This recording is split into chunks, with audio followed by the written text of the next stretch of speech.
beloved Cathnetics, it's me again, Kathy, your Ilocana, Ilongga, Bisaya gal. Welcome back to my channel, and for today's video, I am again with Mother Deer and Bebko. And it's a beautiful day today, so we are out to seek adventure. We are on our way back to Valley of Fire State Park, and we were here a few weeks ago, so we got the brochure, and we are gonna go on an actual hike. So way back 2018, I think it was that time when Beb and I went to two of the hiking trails there na talagang pinuntahan namin and tinapos namin.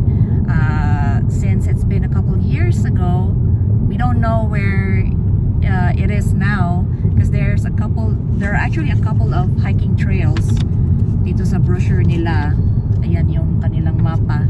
So I don't know, we don't remember kung saan dito yung pinuntahan namin. So we're gonna ask when we get in there sa main, yung parang entrance nila. Magtatanong tayo doon kung merong tao kung nasaan yon. And of course, we have to consider Mother Deer. So we have to have a place na yung hiking trail niya is not that ano bang tawag yan? Hindi masyadong intense. Yan, yung hiking, yung all flat lang, at saka konti lang yung mga akyat baba para safe tayo. And yun. So right now we only have a couple more minutes until we get to the main entrance, and let's explore again the Valley of Fire State Park. So stay tuned.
So right now we are here at what they call the Seven Sisters.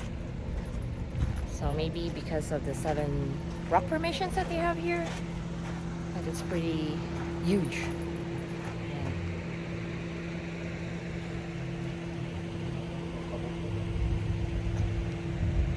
So let's go a little farther, and I'm gonna show you what they have here.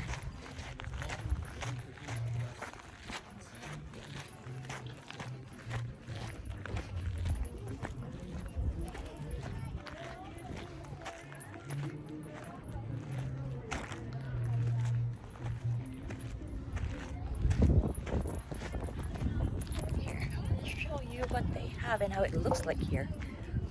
So tinatawag nila ang 7 Sisters. Yan.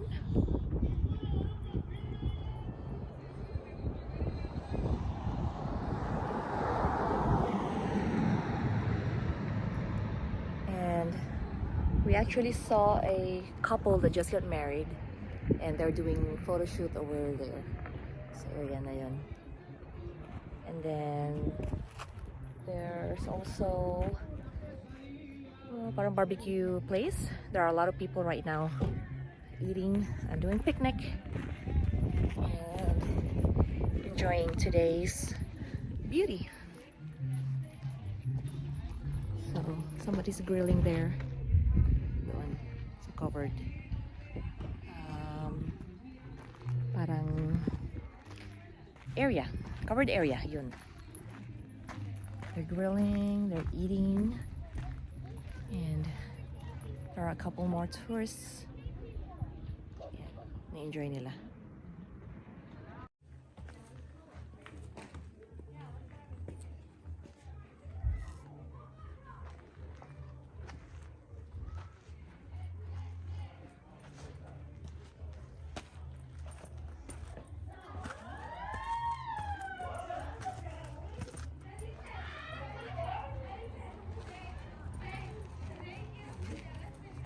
Huh?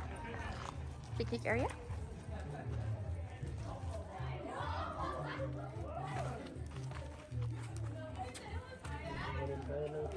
Kain natin. No. Pagkain natin, hindi natin nakuha.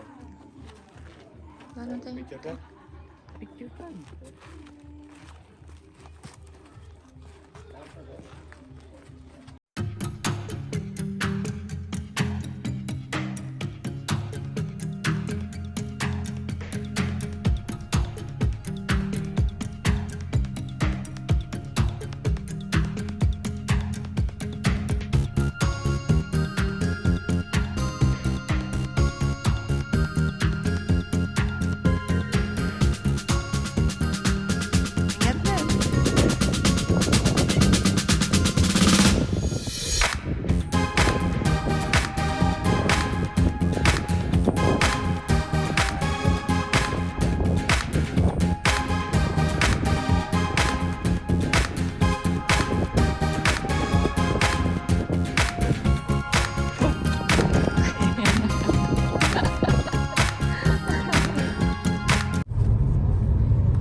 Here, seven sisters.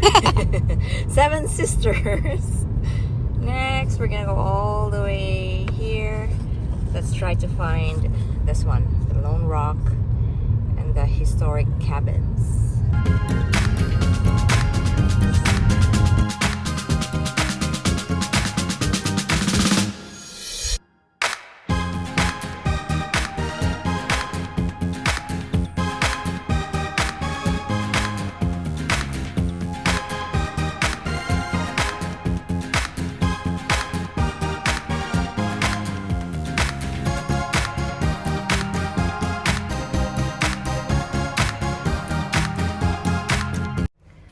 Next stop is the historic cabins. So, ooh, okay.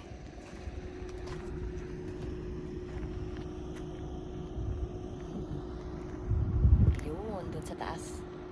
So let's go there. So the cabin, something. Kalimutan ko ng pangalan. Andun. Historic. The historic cabin. Yun, thanks Beb. Yun, dun yun. So let's go up.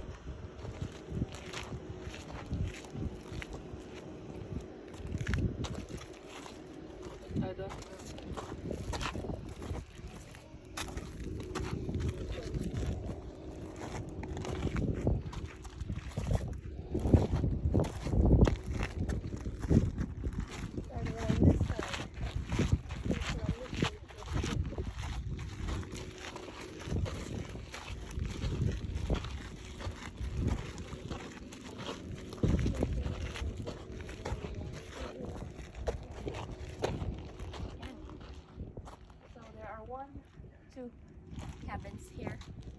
I wish there's a thing that we can read why it's called historic cabin.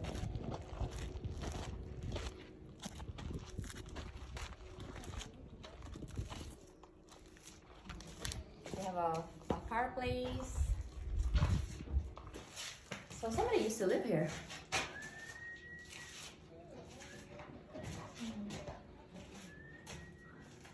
Sakit na ng ulo ko dito sa ano ko. It's too tight. So let's wander around.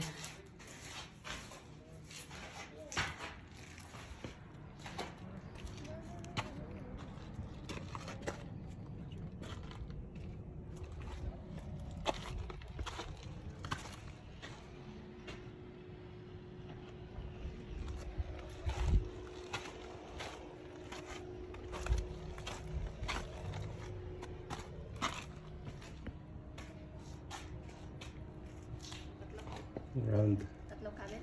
Yeah.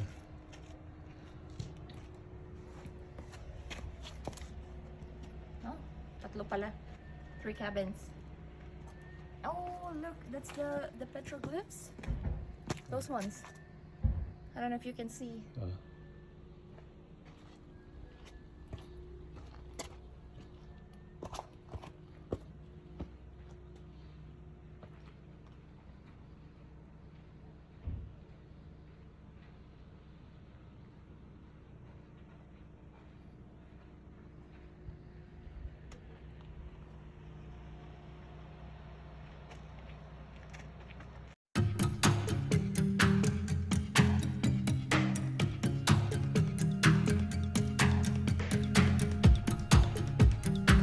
Hot. Hot, hot, hot. Tsaka, ano, hawis na. But, it's nice. Huh? Oh. If it's an extreme, then, sabi ni Beb, pwede daw i-hike doon. Which is, pwede naman. Meron naman talagang trail. But, with Mother Deer, we can't. We can't do it. And at the same time, hindi naman natin siya pwede iwan. So, let's just find a very easy hiking trail for the 3 of us to enjoy. Whew, init.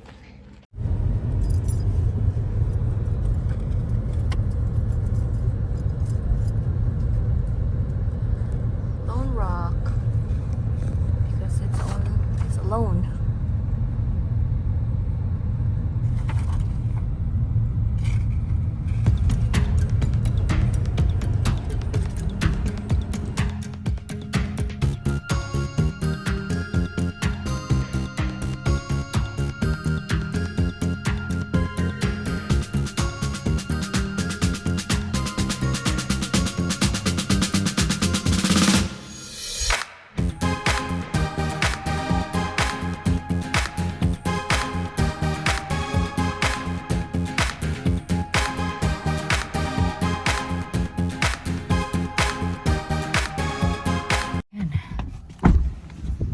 Next stop is what we call the Elephant Rock.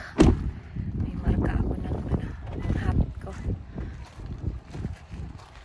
So let's go. This is the other entrance that they have here. Dyan. And papunta naman yan sa Lake Mead.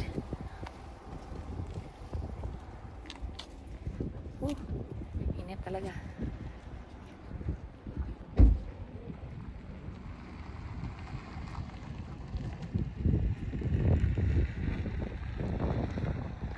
So let's try to find the Elephant Rock because they say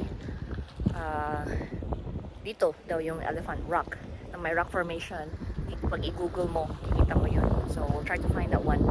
Mahanap natin dito.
all the way up here. I don't know if it's just me na hindi mahanap-hanap yung elephant rock na yan, or talagang mahirap siya hanapin. So I don't know. Kasi tingnan ko dito, and at the same time mahirap kasi walang internet, so I can't even Google para at least makita ko ulit yung basehan ng itsura niya para masabi ko. You found it? Aray ko. Hanap na daw ni Beb ko. So tingnan natin.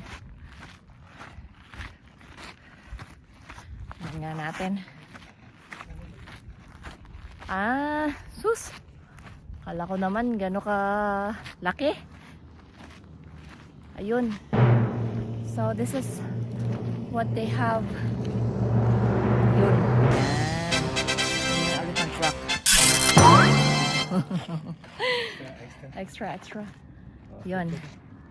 So, tingnan natin. Guys, that's what they call the elephant rock.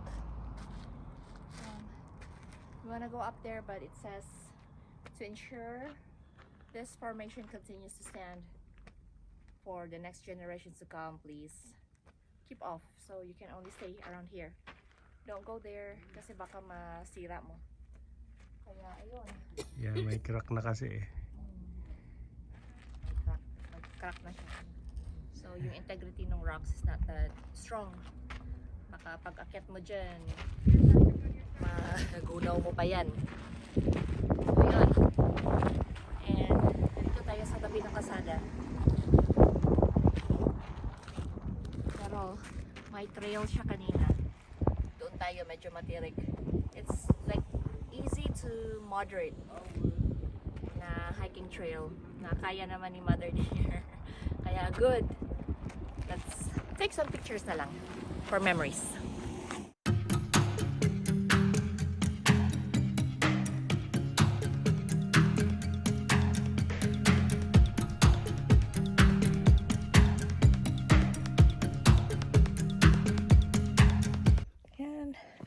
So we are on our way back to the parking lot. Woo. It's nice, but I would suggest if you want to go here, come around this time. Kasi pag tumagal pa, painit na siya ng painit talaga. And it's starting to get really unbearable. Whew, the heat. So now would be your last chance to enjoy this place without getting too dehydrated and get so much sunburn. Let's go back and then let's just drive around and see what else they have here. I'm probably gonna go home already and call it a day. And guys, so that ends our little trip for today. Summary natin, pumunta tayo sa Seven Sisters, yun yung pinakaunang stopover natin, and then we passed by Lone Rock, but we stopped by at historic cabins, yung may mga rock cabins na nandun, 3 piraso, and then hiking trail natin was the Elephant Rock na hinanap-hanap namin kung saan-saan, andun lang pala sa may paanan ng kalsada. But it was a nice hike, and nakasurvive si Mother Deer doon sa easy to moderate terrain. Yun. And that's it for today. Ay, saan tayo ba? Oh, sabi ni Beb ko magda-drive around pa daw kami. So I'm gonna show you around. But that's pretty much it for this vlog. I hope you guys enjoyed. Please don't forget to like and subscribe to my channel. Please don't forget to follow me on Facebook. My Facebook page is Bisayang Ilocana. Together with my Instagram page is also Bisayang Ilocana. Again, this has been Kathy, your Ilocana, Ilongga, Bisaya gal. Always saying, don't let anyone turn you away from your purpose and always live life for what it's worth. Thank you so much for watching. Bye!